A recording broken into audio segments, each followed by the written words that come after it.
Voice of south நேயர்களுக்கு வணக்கம். இந்த நேர்காணலில் நாம் சிந்திக்கிருப்பவர் வழக்கறிஞர் திரு ஆஞ்சநேயர் அவர்கள். வணக்கம் சார். இப்போ மகாவிஷ்ணுவை கைது பண்ணிட்டாங்க, அது ஒரு தீர்வை கொடுத்துருமான்ற ஒரு கேள்வி. இன்னொரு பக்கம் வந்து அதுக்கு கவுண்டர் பாலிடிக்ஸா வந்து முதலமைச்சர் ஸ்டாலினுடைய அறிவிப்புகள், அதாவது பள்ளியில மாணவர்கள் வந்து ஆராய்ச்சி மேற்கொள்ளணும், அறிவியல் ரீதியாக ஆராய்ச்சிகள் மேற்கொள்வதற்கு 12,000 ரூபாய் வந்து நான் கொடுக்குறேன் வருஷம் தோறும் அப்படின்னு ஒரு அறிவிப்பு வெளியாகுது. அப்போ இந்த கவுண்டர் பாலிடிக்ஸ், இந்த கவுண்டர் அறிவிப்புகள் வந்து அது மாணவர்கள்ட்ட போய் போய் சேர்றதுனால அது ஒரு பாலிடிக்ஸ் ஏற்படுத்தும், அது ஒரு ஐடியாலஜிக்கல் ஒரு டைவர்ஸ் ஏற்படுத்தும் அப்படின்னு நினைக்கலாமா? நீங்க எப்படி அதை பார்க்குறீங்க? இல்ல அது சரியான விஷயம் தான். அதான் அரசியல் சட்டத்துல சொல்லியிருக்க விஷயம். அரசியல் சட்டத்திலே அறிவியல் பூர்வமான விஞ்ஞான பூர்வமான சிந்தனையை, சமூக நல்லிணக்கத்தை நீங்க மாணவர்கள் கத்துக் கொடுக்கணும். அதான் எல்லாரோட கடமை அப்படின்னு வந்து சொல்றாங்க. ஒவ்வொரு குடிமகனின் கடமை. அந்த கடமையை தான் முதல்வர் வந்து செய்கிறார். அந்த அடிப்படையில் இந்த கருத்துக்கள் ஆரம்பத்திலே மாணவர்களிடம் போய் சேர்ந்துச்சுன்னா அவர்கள் ஒரு நல்ல குடிமகன்களாக, நல்ல சந்ததியாக இந்த நாடு வந்து வரும். இந்த நாட்டிலேயும் வந்து கம்ப்யூட்டரை கண்டுபிடிப்பான். இன்னும் புதுவிதிய அதிநவீன கம்ப்யூட்டர்கள், அதிநவீன தொழில்நுட்பத்தெல்லாம் நம்ம நாட்டிலேயே கண்டுபிடிக்கிறதுக்கான வாய்ப்பு என்பது உருவாகும். இப்போ ஒரு சுதந்திரமான சிந்தனை, எந்த பல்கலைக்கழகம் இந்த சுதந்திரமான சுயேட்சையான சிந்தனை இருக்கு சொல்லுங்க? வெளிப்படையா எல்லா கருத்துக்களும் எப்படி வந்து பேச முடியும்னு சொல்லுங்க? அப்படி ஒன்று சுயேட்சையான சுதந்திரமான ஒரு நாட்டில் தான் பல்வேறு சிந்தனைகள் வந்து பெருகும். எந்த கருத்தையும் தைரியமா இங்க பேசுறதுக்கான வாய்ப்பு என்பது இங்க வந்து இருக்கணும். சரிங்களா? சமூகத்தை முன்னகர்த்தும் கருத்துக்கள் அத்தனையும் பேசுறதுக்கான வாய்ப்பை வந்து கொடுக்கணும். இதை பள்ளியிலே வந்து ஊக்குவிக்கணும் என்ற முறையில் முதல்வர் சொல்லியிருக்காரு. பள்ளியிலிருந்து தொடங்குற எல்லா விஷயமும் வந்து சக்சஸ் ஆகும் அப்படின்றதா இந்த 50 ஆண்டு கால திராவிட மாடலின் ஒரு சாதனையா நம்ம வந்து பாக்குறோம். அதோட பலன் இன்னைக்கு வந்து நம்மளுக்கு வந்து தெரியுது. இன்னைக்கு அமெரிக்கா போனாலும் எங்க போனாலும் தமிழர்கள் வந்து ஏகப்பட்ட பேர் இருந்து வந்து பல்வேறு முக்கியமான பொறுப்புகள்ல வந்து இருந்து உலகுக்கே வந்து வழிகாட்டக்கூடியவர்களாக, சிந்தனை ரீதியாக முன்னேறியவர்களாக தமிழர்கள் வந்து இருக்கிறாங்க அப்படின்றத நம்ம பாக்குறோம். அதுக்கு இதான் வந்து முக்கிய காரணம். ஏன் இந்த வளர்ச்சி ஊபியில இல்ல, ஏன் பீகார்ல இல்லைன்னா இங்க வந்து ஒரு பகுத்தறிவு முற்போக்கு கருத்துக்கள் உருவானதுதான் அதற்கான முக்கியமான காரணம். எல்லா நிதியும் கொண்டு போய் நீங்க உத்தரப்பிரதேசத்துல கொட்டினாலும் அங்க ஒண்ணுமே வராது. காரணம் என்ன? ஏன் உங்களுக்கு வந்து ரிட்டர்ன் கிடையாது. ஏன் உத்தரப்பிரதேசத்துல இங்க வேலைக்கு வரான், கேரளாவுக்கு வேலைக்கு போறான்னா பகுத்தறிவு சிந்தனை அங்க கிடையாது. அப்படி இருந்தா அதனாலதான் கல்வியை டார்கெட் பண்ணி சங் பரிவார் காய் நகர்த்துறாங்க அப்படின்னு எடுத்துக்கலாமா? பகுத்தறிவை ஒழிச்சுட்டா தமிழ்நாட்டுக்காரன் கேள்வி கேட்க மாட்டான். ஏன்னா எல்லா பிரச்சனையும் இங்கதான் துவங்குது.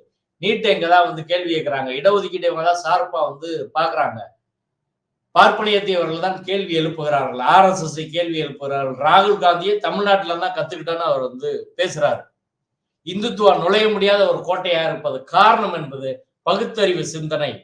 அந்த கோட்டையை தகர்த்தால் நம்ம உள்ள வந்துடலாம் அப்படின்னு வந்து பாக்குறாங்க. தமிழ்நாடு தான் இறுதியாக அவர்கள் நுழைய முடியாத இடமாக இருக்கிறது. அதற்காக எல்லா வேலையும் பார்த்து உள்ள வரக்கான முயற்சி பண்றாங்க. அதற்கு மக்களின் சிந்தனை ரீதியாக எங்க பிரச்சனை இருக்குன்னா, இங்க பகுத்தறிவு ரீதியாக சிந்திக்கிறார்கள். கோயிலுக்கும் போறான், பகுத்தறிவா வந்து பாக்குறான். மதம் வேறு, இது வேறு, கல்வி வேறு அப்படின்னு பாக்குறாங்க. இதை ரெண்டையும் ஒன்னாக்கி ஊபி மக்களை போல இவர்களை மாற்றி விட்டால் திமுகவுக்கு இங்க வேலை கிடையாது, மற்ற கட்சிக்கு வேலை கிடையாது, பாஜக தான் வேலை என்ற முறையில் அவர்கள் வருகிறார்கள். அவர்கள் மிகவும் ஆபத்தானவர்கள். அம்பேத்கர்ல இருந்து பெரியார்ல இருந்து எல்லாரும் அதை சொல்லி இருக்கிறார்கள். நேரு சொல்லியிருக்காரு. வல்லபாய் பட்டேல்ல இருந்து, வல்லபாய் பட்டேல் அவங்க சப்போர்ட்டா இருந்தாலும் அப்படி வந்து அவர் தெளிவா வந்து சொல்லியிருக்கிறார். காந்தி படுகொலையின் போது சொல்லியிருக்கிறார். பல முறை தடை செய்யப்பட்ட இயக்கம் தான் RSS. அதனால அதுல இருந்து இவர்கள் தமிழ்நாட்டுக்கு உகந்தவர்களா என்பதை மக்கள் முடிவு செய்ய வேண்டும். அமெரிக்கா சென்றிருக்கக்கூடிய ராகுல் காந்தி அங்கிருந்து மாணவர்கள்ட்ட பேசும் பொழுது சில விஷயங்களை மேற்கொள்ளிட்டு பேசுகிறார். அதுல வந்து குறிப்பா RSS சித்தாந்தம் கொண்ட நபர்கள் இந்தியாவில் இருக்கக்கூடிய கல்வி நிலையங்கள்ல முழுவதுமாக நுழைந்துட்டாங்க, ஆக்கிரமிப்பு செய்திருக்காங்க. இது ரொம்ப கவலை அளிக்கக்கூடிய செய்தியாக இருக்கு அப்படின்னு சொல்றாரு.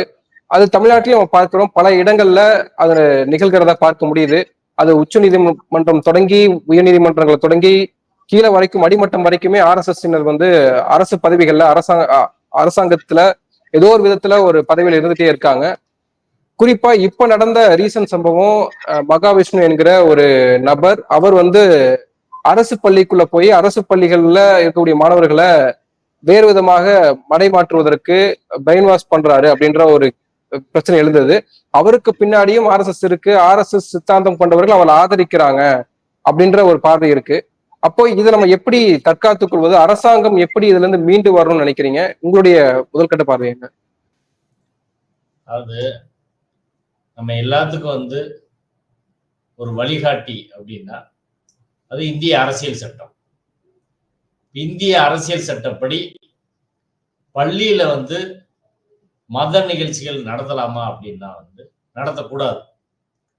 அரசு ஃபண்டில் செயல்படக்கூடிய பள்ளிகளில் ஆர்டிகல் 28 படி எந்த மதத்தையும் வந்து பிரச்சாரம் பண்ணக்கூடாது. இவர் மதத்தை தாண்டி மூட நம்பிக்கையை வந்து பிரச்சாரம் பண்றாரு. மத பிரச்சாரம் கூட அவர் பண்ணல. மூட நம்பிக்கையை கூட மற்றவரை இழிவுபடுத்தும் வகையில் செய்யறாரு. அதான் அது குற்றமா வந்து மாறுது. நீங்க உங்க மனசுக்குள்ள வந்து நான் உயர்ந்த ஜாதி அப்படின்னு நீங்க நினைச்சிட்டு பேசாம இருந்தீங்கன்னா அது அஃபென்ஸா வராது. ஆனா நீங்க அதை ஒரு இடத்துல அமல்படுத்துறீங்கன்னு வைங்க, நான் உயர்ந்த ஜாதி, இன்னொருத்தர் தாழ்ந்த ஜாதி, அவர் இந்த கோயிலுக்குள்ள வரக்கூடாதுன்னு நீங்க போய் தடுத்தீங்கன்னா அது அஃபென்ஸா வந்து வந்துடும்.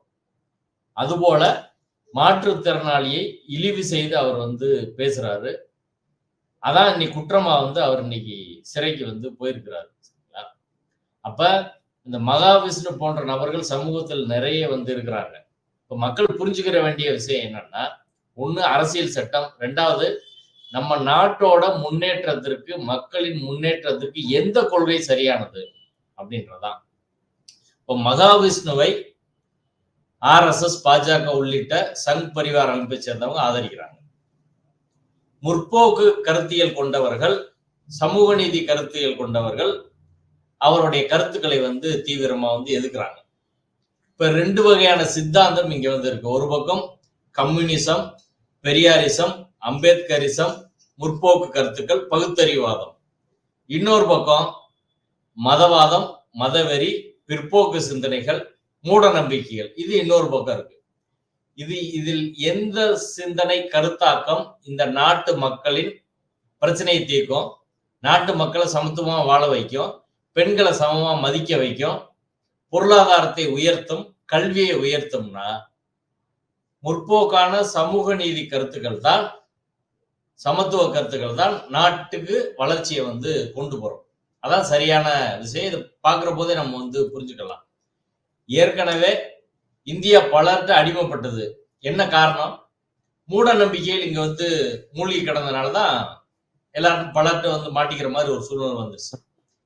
இப்ப அந்த கருத்தை வழிமொழிபவர்கள் தான் ஆர்எஸ்எஸ் சேர்ந்தவர்கள். குறிப்பாக பார்ப்பனிய மேலாண்மையை, பார்ப்பன சமூகத்தின் மேலாண்மை, வர்ணாசிரம தர்மம், சனாதானம் என்ற கருத்தியல் கொண்டவர்கள் தான் ஆர்எஸ்எஸ் சிந்தனை உள்ளவர்கள். அவர்களை தான் ராகுல் காந்தி அங்க அமெரிக்காவில் வந்து எதிர்க்கிறாரு. தமிழகத்திலே அந்த ஆர்எஸ்எஸ் சிந்தனையை பின்பற்றக்கூடிய மகாவிஷ்ணு போன்றவர்கள், அவர்களை ஆதரிக்கக்கூடிய பிஜேபி ஆர்எஸ்எஸ் காரங்களை தமிழக மக்கள் வந்து கடுமையா வந்து எதிர்க்கிறாங்க. இந்த ரெண்டும் வேறு வேறுல, ரெண்டும் ஒன்றோடு ஒன்று தொடர்புடையதான். இப்ப ராகுல் காந்தி அங்க பேசியிருக்கிற விஷயம், அவர் முக்கியமா சில விஷயங்களை வந்து சொல்லியிருக்காரு. ஒண்ணு, லவ், ரெஸ்பெக்ட், ஹியூமிலிட்டி, இந்த மூன்றையும் வந்து இந்திய மக்களிடம் கொண்டு செல்வதுதான் எனது அரசியல் பொது வாழ்க்கையின் இலக்குன்னு அவர் சொல்லியிருக்காரு. அன்பையும் பரஸ்பர மரியாதையையும் அடக்கம், பணி உள்ளிட்ட பண்புகளை கொண்டு போனோம் அப்படின்னு அவர் மெயினா சொல்லியிருக்க விஷயம் இதான். இப்ப எதனால அதை வந்து சொல்றாரு அப்படின்னா, இங்க ஆர்எஸ்எஸும் பார்ப்பனியமும் ஒரு எதிர்மறையான ஒரு கருத்தை மக்கள்கிட்ட உருவாக்கி வச்சிருக்கிறாங்க. வெறுப்பு, கோபம், வன்முறை, ஏற்றத்தாழ்வு, இந்த கருத்தை எல்லாம் வச்சிருக்கிற போது இதற்கு மாற்றாக அவர் இன்னொரு கான்செப்டை வந்து முன்வைக்கிறார். ஆர்எஸ்எஸ் பத்தி சொல்ற போது, ஆர்எஸ்எஸ் வந்து இந்தியா என்பது ஒற்றை சிந்தனை உடைய நாடா வந்து இருக்கணும்னு சொல்லி அவங்களும் விரும்புறாங்க. ஆனால் என்னை பொறுத்தவரை வந்து இந்தியா பல்வேறு சிந்தனைகளின் தொகுப்பாக, பல்வேறு பண்பாடுகளின் தொகுப்பாக இந்தியா வந்து இருக்கணும் அப்படின்னு தான் நான் விரும்புறேன்னு வந்து சொல்றாரு. இப்ப ஆர்எஸ்எஸ் வந்து ஒரே நாடு, அதே போல ஒரே மதம், ஒரே மொழி, இந்தி, இந்துஸ்தான் என்ற அடிப்படையில வந்து இந்த இந்துத்துவ பண்பாடு இது ஒண்ணு அவங்க முன்னிறுத்துறாங்க. ஆனா நான் வந்து எல்லாத்தையும் மதிக்கிறேன். எப்படி America united states of America அப்படின்னு இருக்குதோ அதே போல இந்தியா யூனியன் ஆஃப் ஸ்டேட்ஸ், மாநிலங்களின் ஒன்றியம் தான் இந்தியன் அரசியல் சட்டத்துல இருக்கு. அதனால ஆந்திராவையோ தமிழ்நாட்டையோ கேரளாவையோ உத்தரப்பிரதேசத்தையோ பிரிச்சு வந்து பார்க்க முடியாது. இந்திய தேசிய கீதத்துல எல்லாத்தையும் இணைச்சுதான் வந்து சொல்லியிருக்கிறாங்க. யாரும் ஒருவருக்கு ஒருவர் உயர்ந்தவங்க கிடையாது, யாரும் ஒருத்தருக்கு தாழ்ந்தவங்க கிடையாது. ஆந்திராவில் போய் ஹிந்தி தான் பெருசுன்னு சொன்னா இந்த மக்களின் பண்பாட்டை நீங்க இழிவுபடுத்துறீங்கன்னு அர்த்தம். அதை வந்து செய்யக்கூடாது. மொத்தத்துல வந்து எல்லாமே கான்ஸ்டியூஷன்ல இருந்து வருது. இப்போ கான்ஸ்டியூஷன் இந்திய அரசியல் சட்டம் என்பதுதான் நம்மளுக்கு வந்து அடிப்படையா இருக்கு. ஆர்எஸ்எஸ் இந்திய அரசியல் சட்டத்தின் அடிப்படையை வந்து தகர்க்கிறதுக்கான வேலையை வந்து செய்யறாங்க. அதை வந்து நாம் எதிர்க்கணும். இந்த தேர்தலே மக்கள் அதற்கு வந்து அரசியல் சட்டத்தின் மீதான ஆர்எஸ்எஸ் தாக்குதலுக்கான எதிர்வினையை வந்து சொன்னாங்க. மக்கள் இன்னைக்கு பிஜேபி மேல பயம் இல்லாம இருக்கிறாங்கன்னு சொன்னது ரொம்ப ஒரு முக்கியமான விஷயம். வெல்லப்பட முடியாத சக்தி அவர்கள் கிடையாது அப்படின்றத வந்து மக்கள் உணர்ந்திருக்காங்கன்றத ராகுல் காந்தி அமெரிக்காவில் வந்து சொல்லியிருக்காரு. அது சரியான விஷயம். ஏன் ஆர்எஸ்எஸ் மகாவிஷ்ணு முன்வைக்கிற சித்தாந்தத்தை நம்ம வந்து எதுக்கணும்ன்ற கேள்வி இருக்கு. முதல்ல அந்த சித்தாந்தம் இந்தியாவை 2000 வருஷமா என்ன பண்ணுச்சு? இங்க தமிழர்கள் திருக்குறள் எழுதி அதே போல 50 காப்பியங்கள் 5 காப்பியங்கள் ரோம் வரைய வணிகம் பண்ணி நல்லா வாழ்ந்த ஒரு சமூகம். வட மாநிலத்துல ஒரு மாட்டுக்கறி சாப்பிட்டாரு, இல்ல மாட்டுக்கறி வச்சிருந்ததாக சொல்லி தவறுதலாக ஒரு நபரை, அவரும் இந்துவா தான் இருக்காரு, அந்த பையனும் ஒரு பள்ளி மாணவரை சுட்டு கொள்ற சம்பவம் பார்க்கிறோம். துரத்தி போய் சுட்டு கொள்றாங்க. அதற்கெல்லாம் மாணவர் அமைப்பு பெருசா போராடல, எந்த எதிர்ப்பும் பெருசா அங்க வரல. ஆனால் இதே தமிழ்நாட்டில் நடந்ததுன்னா அந்த எதிர்ப்புகள் வருது. இப்போ மாற்றுத்திறனாளியை நீ தொந்தரவு பண்ணனா கேட்போம்ன்ற ஒரு எண்ணம் தமிழ்நாட்டுல இருக்கு. ஆனால் அது போதுமானதா? ஆனா வந்துட்டு ஆர்எஸ்எஸ் உள்ள வந்துருச்சு, என்ன பண்ண போறோம் அப்படின்ற ஒரு கேள்வி முன்வைக்கப்படுதுல. அதான் மதச்சார்பற்ற செக்யூலர் கண்ட்ரி அப்படின்ற கான்செப்ட் எல்லாரும் வந்து புரிஞ்சுக்கணும். இன்னைக்கு தமிழ் சமூகத்தில் கூட இப்ப நிறைய பள்ளிகள்ல வந்து சாமி படம் வைக்கிறாங்க, மருத்துவமனையில வைக்கிறாங்க, நீதிமன்றங்கள்ல வைக்கிறாங்க, எல்லா இடங்கள்லயும் அது இருக்கதான் செய்யுது. அதாவது பெரும்பான்மை மதத்தை சேர்ந்தவர்கள் இந்து மதம் தங்களை கருதுறவங்க அதை வந்து செய்யறாங்க. அது வந்து சரியானது கிடையாது. ஒரு மதச்சார்பற்ற நாடு அப்படின்னா மதம்ன்றது வீட்டுக்குள்ளதான் இருக்கணும். அரசு பொது இடங்கள்ல அதை வந்து செய்யக்கூடாது. இன்னும் திமுக ஆட்சியில் கூட பூமி பூஜை போட்டுதான் பல நிகழ்ச்சிகள் வந்து தொடங்குறாங்க. இப்ப ஏவாவில் கூட பேசியிருக்கிறாரு, சனி மூலையில தான் நான் எல்லாத்தையும் ஆரம்பிப்பேன்னு. அவர் எந்த திராவிட இயக்கத்துல எங்க படிச்சு வந்தான்னு தெரியல, ஆனா அவர் சனி மூலன்னு அவர் பேசியிருக்காரு. முன்னாடி ஒரு அமைச்சர் ரகுபதி வந்து பேசினாரு, அவர் நாங்க வந்து ராமன் தான் திராவிட இயக்கம் முன்மாதிரின்னு பேசினாரு. இப்ப சேகர் பாபு என்னென்னமோ தீர்மானம் போட்டு ஒரு வழியில முருகன் மாநாடு, திராவிட இயக்கத்தை முத்தமிழ் முருகன் மாநாடு நடத்தி திராவிட இயக்கத்தை மதம் சார்ந்து நகர்த்துறதுக்கான வேலையை வந்து பாக்குறாங்க. தமிழ் சமூகத்துல இருந்து அதுக்கு தீவிரமான எதிர்ப்பு வந்து கடுமையா இருக்கு. இப்ப அந்த முத்தமிழ் முருகன் மாநாடோட எதிர்ப்பின் தொடர்ச்சி தான் இது. அதுல எடுத்தோடனே எல்லாரும் வந்து தீவிரமா விமர்சனம் பண்ண வேணாம் என்ற முறையில் அமைதியா இருந்தாங்க. அதன் தொடர்ச்சியா வந்து இந்த விஷ்ணு பிரச்சனை வந்த உடனே எல்லாரும் திருப்பி வந்து திமுகவை சேர்ந்தவர்களே இப்ப கடுமையா வந்து திமுக அமைச்சரே இன்னைக்கு வந்து எதுக்குறாங்க. இப்ப ஆர்எஸ்எஸ் ஊடுருவல் பல்வேறு இடங்கள் நடந்திருக்கு. ஏன் கருத்து, அரசு நிர்வாகத்தில் மட்டுமல்ல திமுகவிலும் அந்த ஊடுருவல் நிகழ்ந்திருக்கா அப்படின்ற சந்தேகம் வர்ற அளவுக்கு தான் அவங்க வந்து நிறைய செயல்படுறாங்க. குறிப்பா பள்ளி கல்வித்துறையில, இந்து சமய அறநிலைத்துறையில ஆர்எஸ்எஸ் ஊடுருவல் தீவிரமா இருக்கு. கீழ்மட்ட லெவல்ல வந்து ஏராளமான விஷயங்கள் அவங்க வந்து பண்றாங்க. அதற்கு அன்பில் பொய்யாமொழி, சேகர் பாபு போன்ற திராவிட இயக்கம் குறித்து சரியா தெரியாம அந்த அடிப்படை அரசியல் புரிதல் இல்லாதவங்க இடம் கொடுக்கிறார்களோ என்ற சந்தேகம் நம்மளுக்கு வந்து இருக்குது. இப்ப திராவிட இயக்க அரசு அப்படின்னா திராவிட இயக்க கொள்கையை வேலை இம்ப்ளிமெண்ட் பண்றதுக்கு தான் நீங்க இருக்கீங்க. இந்து சமய அறநிலைத்துறை இருக்குதுன்னா இந்து சமய அறநிலைத்துறை இந்து மதத்தை பிரச்சாரம் பண்றது கிடையாது. அப்படின்னா எல்லா மதத்தையும் நீங்க பிரச்சாரம் பண்ண அரசாங்கம், அது செக்யூலர் ஸ்டேட் கிடையாது. எஸ்ஆர் பொம்மை வழக்குல இருந்து இந்திய அரசியல் சட்டத்தின் ஆர்டிகல் 51ல அறிவியல் பூர்வமான விஞ்ஞான பூர்வமான சிந்தனையை வளர்ப்பதுதான் அரசின் கடமை, குடிமகனின் கடமைன்னு வந்து சொல்றாங்க.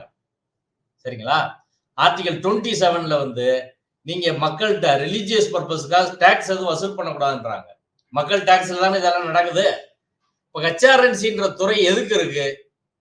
கணக்கு வழக்கு பார்க்கலாம், கோயில் சொத்தை பராமரிக்கலாம், கோயிலை பராமரிக்கலாம், அவ்வளவுதான் ஹெச்ஆர்என்சி வேலை. மதத்தை பரப்புறது கிடையாது. இந்து மதத்தை பரப்புறதா உங்க வேலை? அப்ப புத்த மதத்தை யார் பரப்புவா? சமண மதத்தை யார் பரப்புவா? கிறிஸ்துவ மதத்தை யார் பரப்புவா? இஸ்லாமை யார் பரப்புவா? சீக்கியத்தை யார் பரப்புவா? ஸ்டேட்னா எல்லாத்தையும் செய்யுமா அத? அப்ப நாத்திகர்களுக்கு ஒண்ணும் கிடையாதா? நாத்திகர்களுக்கு ஏதாவது துறை இருக்கா? பரப்புறது ஆரம்பிச்சா நாத்திகர்கள் துறை வைக்க அந்த கருத்தையும் பரப்புங்க ஸ்டேட். அப்போ ஒரு ஸ்டேட்டோ பொலிட்டிக்கல் பார்ட்டியோ நீங்கள் ஒரு மதம் சார்ந்த அடையாளத்தில் நீங்கள் இருந்தால் இந்த நாட்டின் மதச்சார்பின்மைக்கு, அரசியல் சட்டத்துக்கு, இந்த நாட்டின் பண்பாட்டுக்கு நேர் எதிரானோ அவர்கள் அமைச்சராகவோ நிர்வாகியாவோ இருக்க முடியாது, கட்சியா நடத்த முடியாது. எஸ்ஆர் பொம்மை வழக்குல இதுல 9 நீதிபதிகள் கொண்ட அமர்வு மிக தெளிவா ரத்தினவேல் பாண்டியன் தலைமையில் இதை வந்து சொல்லியிருக்கிறாங்க. உச்ச நீதிமன்ற தீர்ப்பு ரொம்ப தெளிவா இருக்கு. ஸ்டேட்டும் பொலிட்டிக்கல் பார்ட்டியும் எப்படி இருக்கணும்னு சொல்லி, சரிங்களா? அதைத்தான் எல்லாரும் வந்து கடைபிடிக்கணும். இப்ப மதத்தை பரப்புறது உங்க வேலை கிடையாது, மூட நம்பிக்கை பரப்புறது உங்க வேலை கிடையாது. அதையும் தாண்டி இன்னைக்கு ஆர்எஸ்எஸ் நுழைஞ்சிருக்குன்னா, ஆர்எஸ்எஸ் இப்ப ஏன் ராகுல் காந்தி பிஜேபியை பெருசா பேசாம ஆர்எஸ்எஸ் பேசுறாரு? ஆர்எஸ்எஸ் தான் இந்திய நாட்டின் பேர் அபாயம். இன்னைக்கு வந்து president RSS, prime minister RSS, home minister RSS, அதே போல கிட்டத்தட்ட 15க்கு மேலான சிஎம் வந்து ஆர்எஸ்எஸ் காரங்க, ஒரு 30 கவர்னர் வந்து ஆர்எஸ்எஸ் காரங்க, ஒரு 250 எம்பிக்கள் ஆர்எஸ்எஸ் காரர்கள், ஒரு 1500 எம்எல்ஏக்கள் ஆர்எஸ்எஸ் காரர்கள். ஆர்எஸ்எஸ்க்கு வந்து 1 லட்சம் கிளைகள் வந்து இருக்குது, 15 கோடி உறுப்பினர்கள் வந்து அதுல வந்து இருக்கிறாங்க.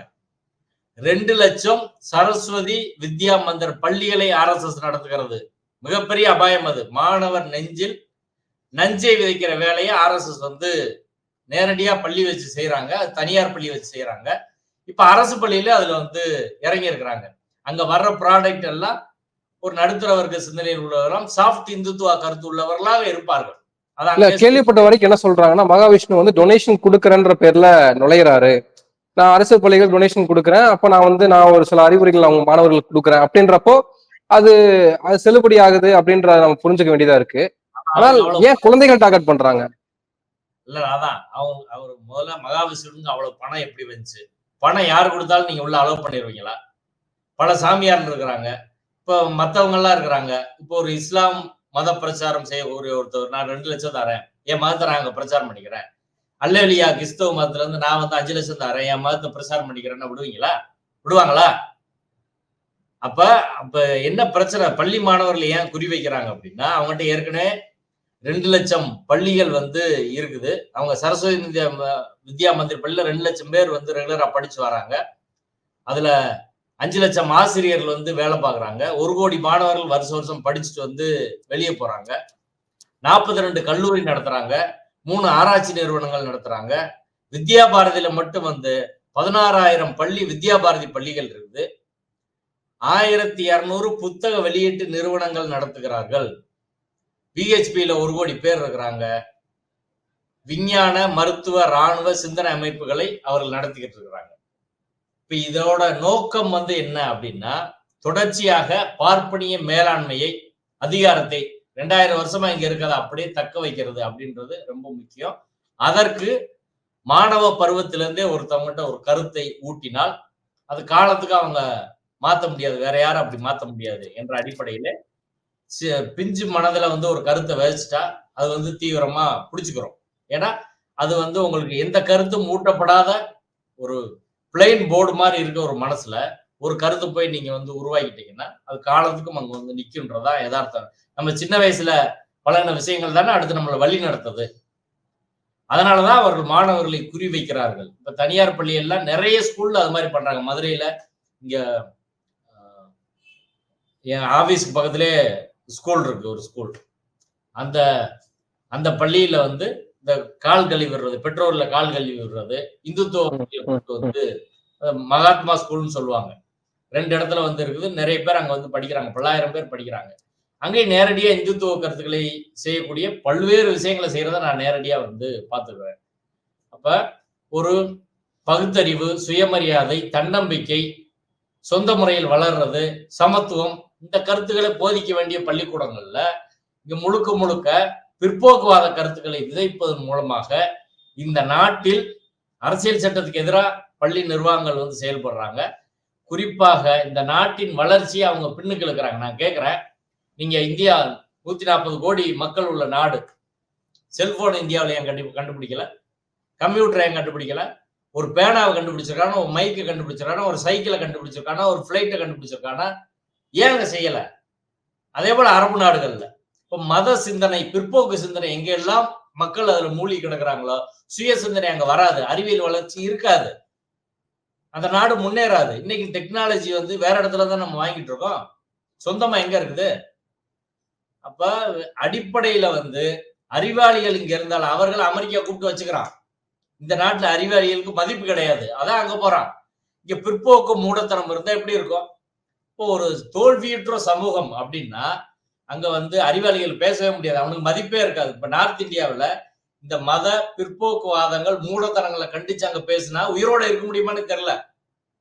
சவுத் இந்தியாவில் குறிப்பா தமிழ்நாட்டுல பெரியார், நாராயணகுரு போன்றோர் உருவாக்கிய ஒரு மரபுல இருந்து நம்ம இதெல்லாம் வந்து பேசுறோம். நார்த் இந்தியாவில் அதை பேச முடியுமா? இப்ப அந்த கருத்துக்கு பயந்துகிட்டு தான் சேகர் பாபு இது செய்யறாரு. முத்தமிழ் முருகன் மாநாடு பிஜேபி பயந்துட்டு தான் செய்யறாரு. அப்ப அந்த கருத்து என்பது வந்து மக்கள் மத்தியில் தீவிரமாக பரப்பப்படுகிறது. மொத்தத்தில் வந்து RSS என்ற அமைப்பு குறிப்பா கவர்னரின் வழியா வந்து கல்வித்துறை பெரும்பாலும் பல்கலைக்கழகத்துல துணைவேந்தர்கள் எல்லாமே கவர்னரால தான் கடைசியில் நியமிக்கப்படணும். இப்ப அவங்க வழியா வந்து உள்ள வராங்க. ஒரு பேரலல் கவர்மெண்ட்டை தமிழ்நாடு கவர்னர் RN ரவி நடத்துறாரு. ஆனா அவர் விருந்திலே திமுக காரங்க எதுக்கு போய் கலந்துக்கிறாங்கன்னு தெரியல, என்ன நடக்குதுன்றது தெரியல. இப்போ மொத்தத்துல வந்து RSS என்ற சித்தாந்தம் அதுதான் இந்தியாவின் எதிரி. பார்ப்பனியம் என்ற வர்ணாசிரம சனாதன சிந்தனை தான் இந்திய மக்களை இதுவரை வறுமையில், துன்பத்தில், பிரச்சனையில் ஆழ்த்தி இருக்கிறது. அதை ராகுல் காந்தி எதிர்க்கிறாரு, தமிழ்நாட்டு மக்களும் எதிர்க்கிறோம். ராகுல் காந்தியின் சிந்தனை வரவேற்கத்தக்கது. தமிழ்நாட்டிலே வந்து கல்வி நிலையங்கள்ல RSS ஊடுருவி இருக்கிறது என்பது 100% உண்மை. முதல்வர் வந்து வெளியில பேசுறதை விட்டு திமுகவின் அமைச்சர்களுக்கு, மாவட்ட செயலாளர்களுக்கு, நிர்வாகிகளுக்கு திராவிட இயக்கம்னா என்ன, திராவிட இயக்க கொள்கைன்னா என்ன, பெரியார் கொள்கை என்ன, அண்ணா கொள்கை என்ன, மாஜி கடவுள் அண்ணா ஏன் புக் எழுதினாரு, பேராசிரியர் என்ன எழுதினாரு, கலைஞர் என்ன பேசினாரு, இதெல்லாம் அவர்கள் கட்சியினருக்கு முதல்ல வந்து கத்துக் கொடுக்கணும். கத்துக் கொடுத்து கொள்கை ரீதியா மாறினாத்தான் ஒரு இந்துத்துவத்தை எதிர்கொள்ளும் திடம் என்பது அவங்களுக்கு வரும். எல்லாருமே இல்லைன்னா சாஃப்ட் இந்துத்துவ நோக்கி வந்து போவாங்க. அப்படி போகாம இருக்கிறது என்பது வெறும் கட்சி தொடர்பான பிரச்சனை கிடையாது, தமிழ்நாட்டின் நலன் தொடர்பானது. தமிழ்நாட்டின் இந்த பிரச்சனையை பூதாகரமாக்குனதும் அதே திமுகவினர் தானே? ஆமா, திமுக. அதான் சொல்றேன், நீங்க வந்து 2-3 ஒரு அமைச்சர் வந்து முதல்ல ராமர் தான் நாயகன் அப்படின்னு பேசுறாரு ரகுபதி, அடுத்து சேகர் பாபு நடத்துறாரு, அடுத்து இன்னொரு மினிஸ்டர் இப்படி வந்து சொல்றாரு, செய்யறாரு, அன்பில் மகேஷ் பொய்யாமொழி இப்படி செஞ்சது வருது. அப்ப மொத்தமா பாக்குற போது டைரக்ஷன் மாறுது. திராவிட இயக்க சிந்தனையிலிருந்து அமைச்சர்கள் மாறுகிறார்கள் அப்படின்றதுல விஷயம் வெளியே வர்றது. திமுக அதை சிந்திக்கிறாங்க, அதனால திருப்பி எதிர்த்து வந்து அடிக்கிறாங்க. நம்ம இயக்கத்தின் கொள்கைக்கு முரணா நமது அமைச்சர்களே மாறுகிறார்கள், இதை விடக்கூடாது அப்படின்னு அடிக்கிறாங்க. எல்லாரும் சேர்ந்து வந்து அதை வந்து சரியாக விமர்சனம் செய்கிறார்கள். இன்னைக்கு அந்த விஷயம் இருக்கு. ஆனாலும் கூட இவ்வளவு நடந்த பிறகும் சனி மூலையில இருந்தா நான் தொடங்குவேன்னு சொல்லி ஒரு ஏவாவேல்னு ஒரு ஆள் வந்து பேசுறாரு. நீ அவரை இப்படிப்பட்ட நபர்களை நீங்க அமைச்சர்ல வச்சுட்டு என்ன நீங்க பகுத்தறிவு முன்னேற்றத்தை நீங்க வந்து பேச முடியும்னு எனக்கு தெரியல. அதனாலதான் நான் சொல்றேன், திமுக இப்படி அடிக்கிறாங்க, கீழே இருக்காங்க. ஆனா தலைமை எப்படி, தலைமையில உள்ளவங்க எப்படி இருக்காங்க? கருங்காலி மாலையை போட்டுட்டு திரியுறாங்க. என்ன இவங்ககிட்ட கலைஞர் என்ன பகுத்தறிவு அவங்க பழகினாங்கன்னு தெரியல. இது அவர்கள் தனிநபரோட வீழ்ச்சி அப்படின்றது மட்டும் கிடையாது, ஒரு கட்சியோட வீழ்ச்சி அப்படின்றது ஒரு மாபெரும் திராவிட இயக்கத்தின் வீழ்ச்சியாக அது பார்க்கப்படும். அது இந்த நாட்டுக்கே மக்களுக்கே மிகப்பெரிய கேடுன்றதுனாலதான் திமுகவின் மீது கொண்ட அக்கறையில் நம்ம வந்து சொல்றோம், அந்த கட்சி திராவிட இயக்க சிந்தனையில் ஊறியவர்களுக்கு, கொள்கை ரீதியா இருக்கவங்களுக்கு முக்கியத்துவம் கொடுத்து அவர்களை நிர்வாகத்துல கொண்டு வரணும். ஏன் திராவிட கழகத்துல இருந்து ஒரு 10% சீட்டு கொடுங்க, RSS காரனுக்கு சீட்டு கொடுக்குறான்ல பிஜேபியில, அப்படி உள்ளவங்களுக்கு சீட்டு கொடுங்க. இப்ப கட்சி கொள்கை பிடிப்போட இருக்கும்ல, அப்ப அதை ஏன் செய்ய மறுக்கிறாங்கன்றதான் கேள்வி.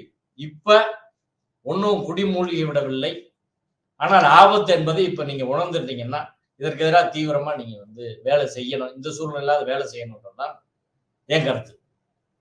நன்றி, நிறைய விஷயங்களை தெளிவுபடுத்திருக்கீங்க. உங்க நேரத்துக்கு மிக்க நன்றி.